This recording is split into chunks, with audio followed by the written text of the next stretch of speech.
रहे हैं इसको समझ लीजिए आप लोग। जो बच्चे अभी से अच्छा पढ़ रहे हैं वो आगे चल के भी अच्छा ही पढ़ेंगे।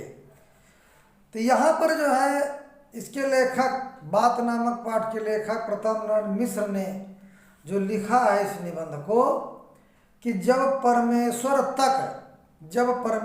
तक बात का प्रभाव पहुंचा हुआ है तो हमारी कौन बात रही है।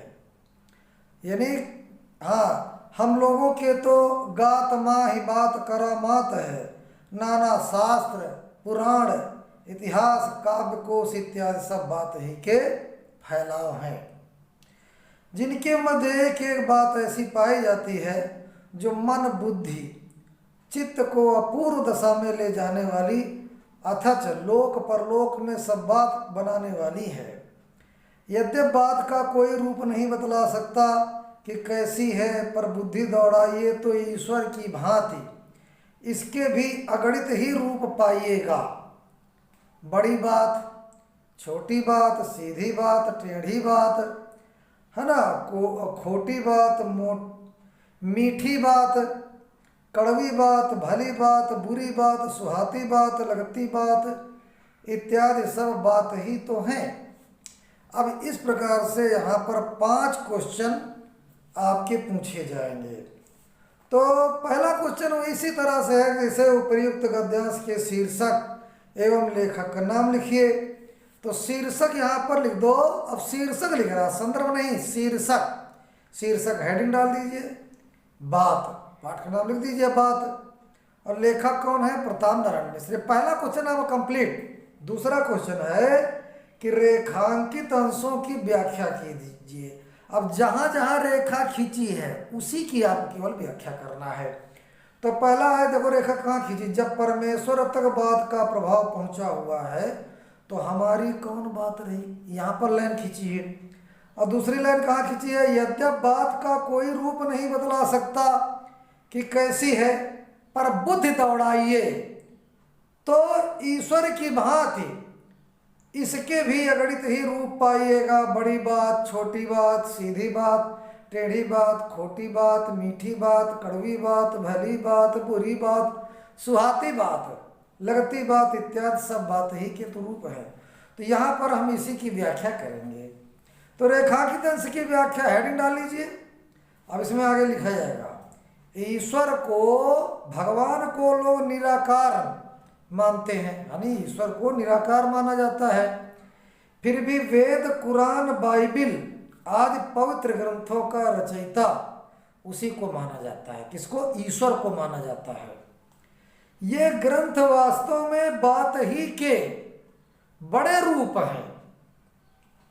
जब निराकार की बातों का इतना फैलाव है तो हम मनुष्य तो जीते जागते शरीर वाले हैं, हम लोग तो शरीरधारी हैं, फिर इसकी बातों का तो कोई अंत ही नहीं हो सकता। कहने का मतलब लेखक का कथन है कि बात के वास्तविक स्वरूप का वर्णन नहीं किया जा सकता। जब हम बात के संबंध में चर्चा करते हैं तो यह बात पता चलती है कि ईश्वर के असंख्य रूपों की तरह बात के भी असंख्य रूप है। कोई बात बड़ी और महत्वपूर्ण होती है तो कोई छोटी और तुच्छ। बात मधुर और मन को छूने वाली भी होती है। इसी प्रकार कुछ बातें भली होती हैं तो कुछ बातें मन को चुभने वाली होती हैं।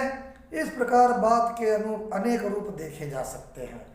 तो इस प्रकार से लेखक ने यहाँ पर समझाना चाहा कि जैसे बात के जैसे ईश्वर के तमाम रूप होते हैं वैसे बात के भी तमाम रूप होते हैं।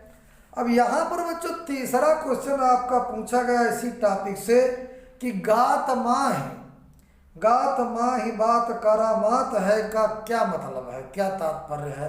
गात माँ ही बात करा मात है, इसका मतलब क्या है। तो इसका मतलब हम लिख रहे हैं कि गात माँ ही बात करा मात है का तात्पर्य है, यानी का मतलब है कि मनुष्य के शरीर में तो बात की ही करामात है, जादू है। आदमी का शरीर पा करके अगर बात करने की तमीज नहीं है तो समझो आदमी की कोई कीमत नहीं। और आदमी का शरीर पा करके अगर जो है बात करने की तमीज है, बात करने का लहजा है, बात करने का तरीका है, तो समझो आपके शरीर में जादू है ना।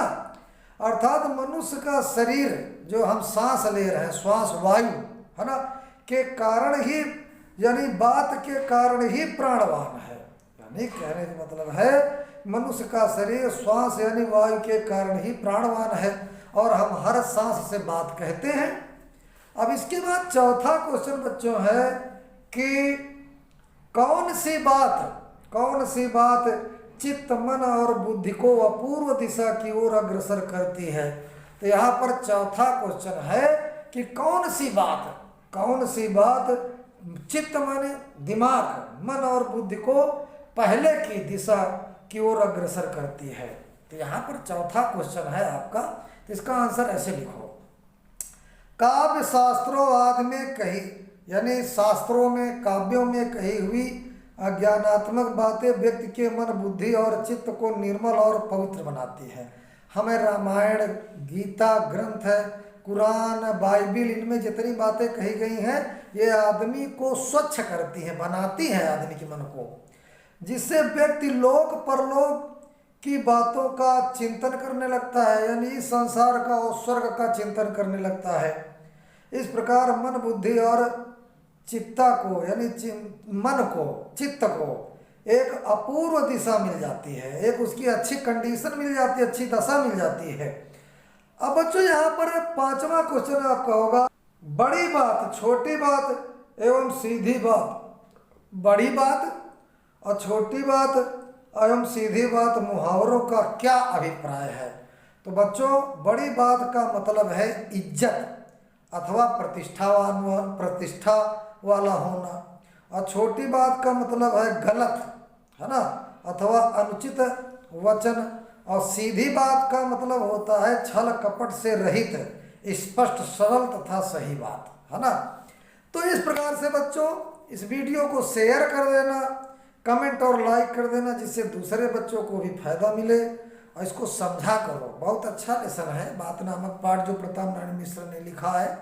धन्यवाद।